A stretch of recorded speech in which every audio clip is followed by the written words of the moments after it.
John Levison for Tri247 here at TCR Show. It's late Saturday afternoon. I'm joined by Joe Friel, one of the legends of triathlon coaching for many years now. Welcome to the show, Joe. Thanks, John. Joe's over here helping to promote a new branch of trainingbible.co.uk, the online coaching business. Can you just give us a bit of background, Joe, about your involvement in sport generally and how you got involved in triathlon and triathlon coaching? Yeah, back in about 1979, I was a high school teacher and decided that I wanted to leave teaching. I didn't know exactly what I wanted to do, but I was a runner at the time, and somehow that struck me as being a fun thing to do, to own a running store. Yep. So in 1980, I opened a running store in a little town in Colorado called Fort Collins, and the store became quite successful. And in 1983, there was a bike store right next to my running store. Yep. So in 1983, I bought the bike store next to my running store, took out the wall between the two. Yep. We were selling bikes and running gear and Speedo, and had a 13-person staff. So I think I probably had the first triathlon store in the world. Without even thinking about it's going to happen. Yep.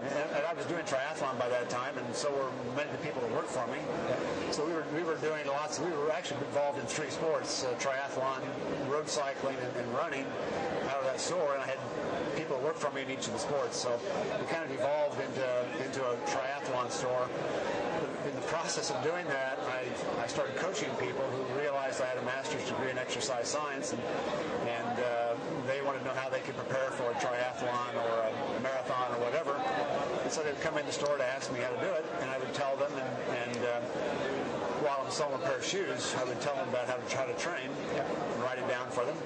And eventually I discovered I enjoyed that a lot more than retail. So in 1987, I sold my store and started coaching part-time on the side. I had a day job, but my goal was to eventually just be coaching. And by 1992, I finally had enough clients that I could do that. So in 1992, I left my day job and became a full-time coach. That must have been, was that sort of exciting, but also quite risky at the time, for giving up a sort of stable career for something that at that point you didn't really perhaps know how big it was going to become?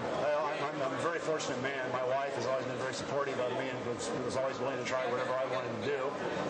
And so she backed me up on it, and it worked, and we're both happy about it today. But there were times it was tough. There weren't too many people who understood what triathlon coach meant. Yeah. And one of the things you're probably best known for is a series of books, and particularly a triathlon book, the Triathlete's Training Bible.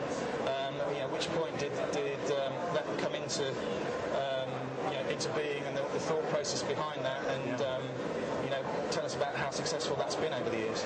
Yeah, in the early 90s, I was writing for a couple of magazines back in the United States. One of them was Inside Triathlon, and Inside Triathlon happens to have a relationship with a publisher called Bellow Press, and they were after me to write a book for them because I was writing these magazine columns, and for whatever reason they liked what I was writing, so they wanted me to write a book.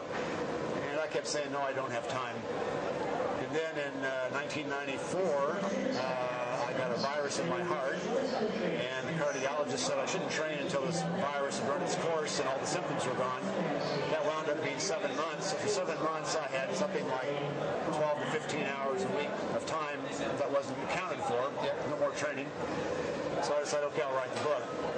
And so that became my first book was the Cyclist Training Bible, and then from that grew the Triathlete's Training Bible.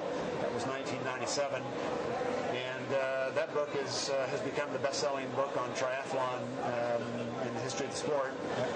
It continues to grow. We're having our next edition come out this week. In fact, it just hit the bookshelves. Yeah, must be very proud to have that's a really big statistic to have. I mean, we're a relatively new sport, but with the interest that people have got to have the book that's the #1 of all time, must be it's pride. It never ceases to amaze me, quite frankly. I did not write that book thinking it would sell to anybody. I wrote the book because I wanted to see if I could express my ideas on paper, just to test myself as a coach. Yeah.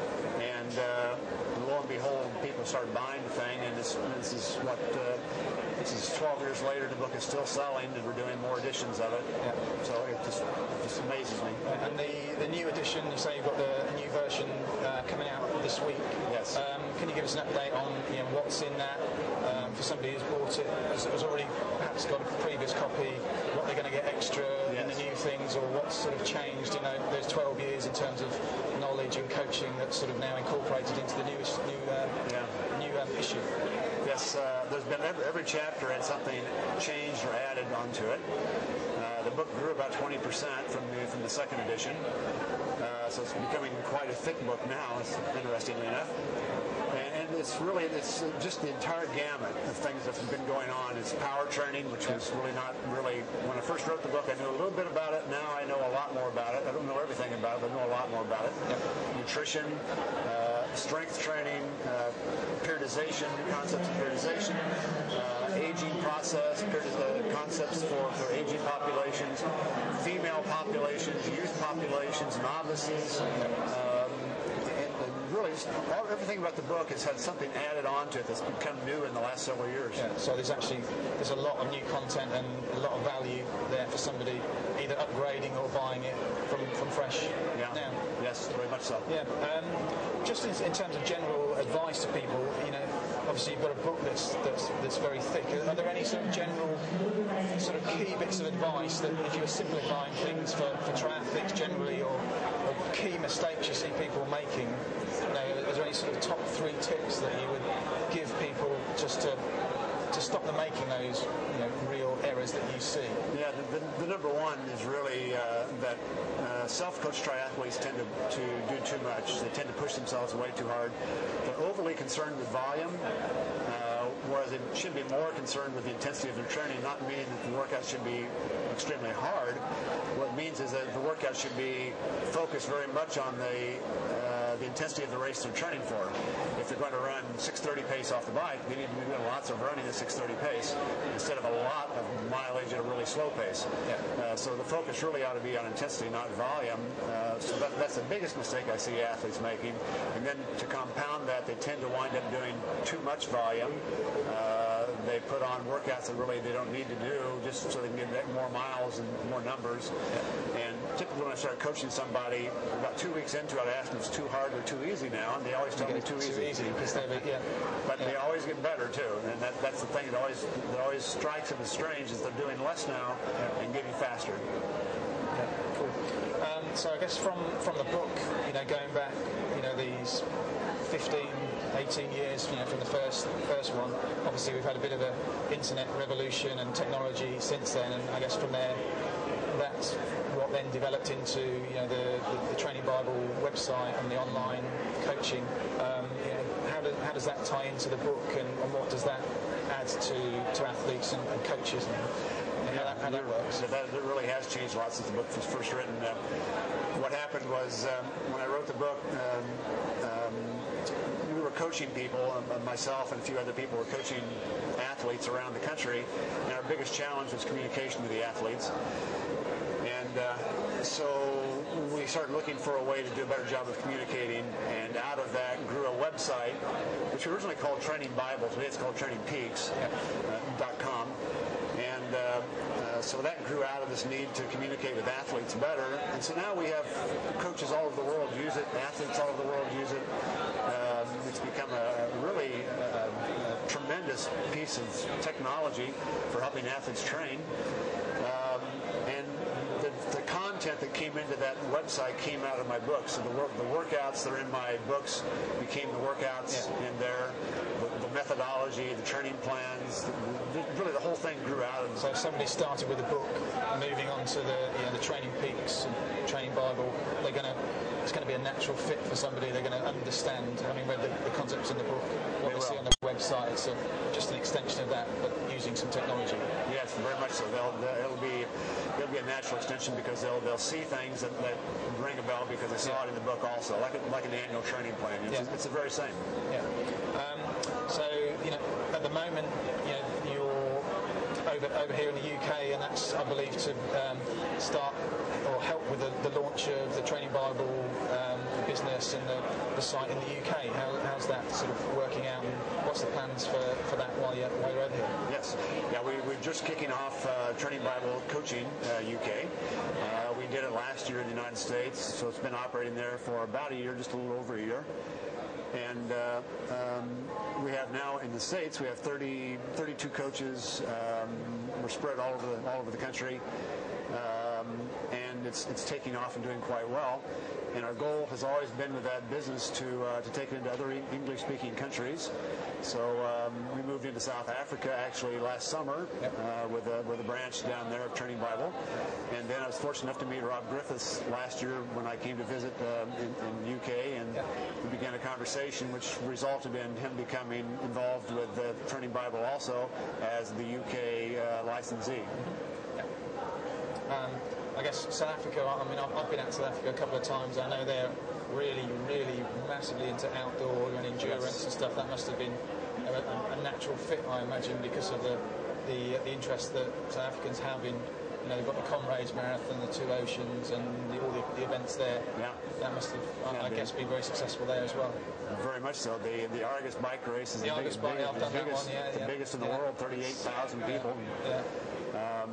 They are very sports conscious people, and so it was a natural move for us to move in there, and that business is doing quite well because they need coaches down there. Yeah. So if an athlete is interested in taking advantage of the Training Bible and the coaches and the facilities you set up, how do they go about that? Sure. Go to trainingbible.co.uk, and there they can find out more about the services we offer, what those services cost, various levels of service, and they can make contact with somebody to find out about getting started with coaching. And I guess is there like a pretty tough selection process in terms of the coaches that you use, in terms of their qualifications and the background that they've got, so that people can be assured of the service that they're going to get? Very definitely. My name and my reputation are on the line every time we coach someone. And my concern, obviously, is making sure we have good coaches that live up to the standards I've set for coaching.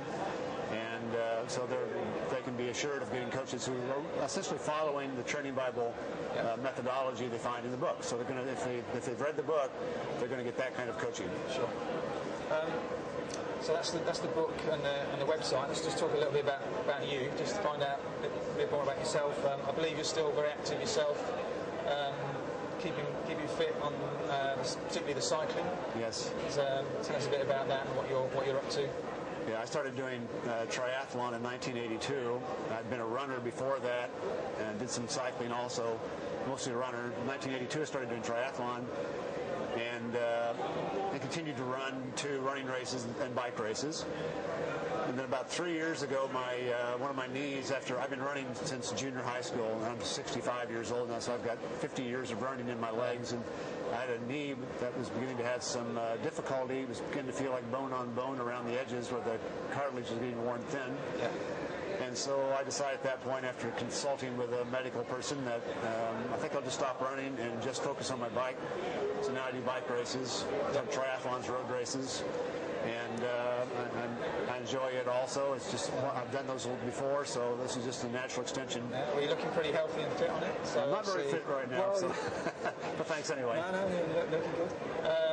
And also, I believe, as well as not just the website and the Training Bible book, there's a new version of the Going Long book that you wrote in conjunction with Gordo Byrne, specifically for the long distance market. Again, can you give us a bit of an update on what's going on with that book, and again what's been added?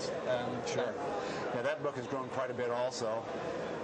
And we've done a lot with the graphics. So the graphics weren't as sharp as we'd like to have seen in the original books. We've done more so people can see a graphic and understand better what our point is.